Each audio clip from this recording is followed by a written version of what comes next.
Our first guest tonight praising Trump's pro-American trade policy. She was on stage with Trump this week as he unveiled his new child care and elder care plan.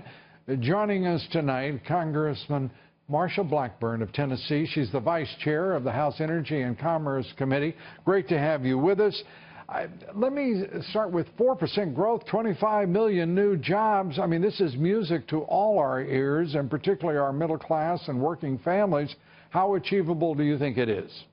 I think it's very achievable. You know, Lou, we've talked before. There is that old equation, less regulation plus less litigation plus less taxation equals more innovation and job creation.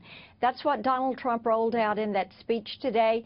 I think people were excited to hear it. They were excited to find out about tax rates and know what he is going to do with the individual income tax rates, touched on cap gains, what he will do there, elimination of death tax. I think those are all positive steps. You know, all of that's well and good, and I think most people want to hear that and have a rationale for it.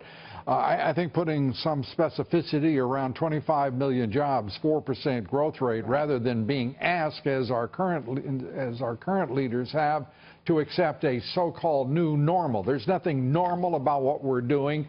This is a period of anomaly in American economic history, and Donald Trump has been the only candidate talking about that reality and talking about the potential represented by so many of our unemployed, millions upon millions of them, and the potential of this economy to once again be achieving 4% growth. But it can't be done without following his policy that he articulated first and now brings forward, which is America First, and talking about fair trade deals. That's very true. And making certain that the trade deals are going to be pro-America, making certain that the child care policies are pro-family, making certain that economic policies are pro-worker. Those are all things that are going to make a big difference. And I've got to tell you, too, I think one of the things that is going to make a difference with a President Donald Trump is the American people are going to go back and grab that can-do attitude that has made this country great. They will believe that they and their employers are going to be able to do this. New start businesses are going to believe that there's going to be somebody to help them fight back against bureaucrats so that they can see those dreams come true and build those companies. Yeah, and at one time, Congresswoman, you and I would have been talking about the bureaucrats, but I mean now the American workers fighting against so many people and American families.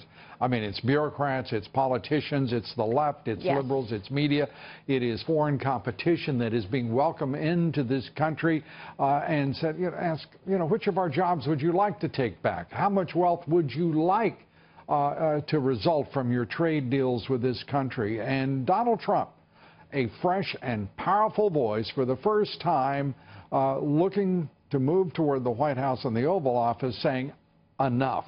We're going to put Americans and America first. And the question arises, it's a question we can't entertain with any specificity here tonight. It's too long a question. But how in the world did we ever get to the point where we're now, according to one report, the third most depressed nation in the world instead of the most optimistic and a guiding light? How did we get to be a country that was transferring its wealth rather than creating it? Right. It's amazing that this is a situation all Americans must confront as we move toward Election Day. That's right. And, liberals do this incrementally.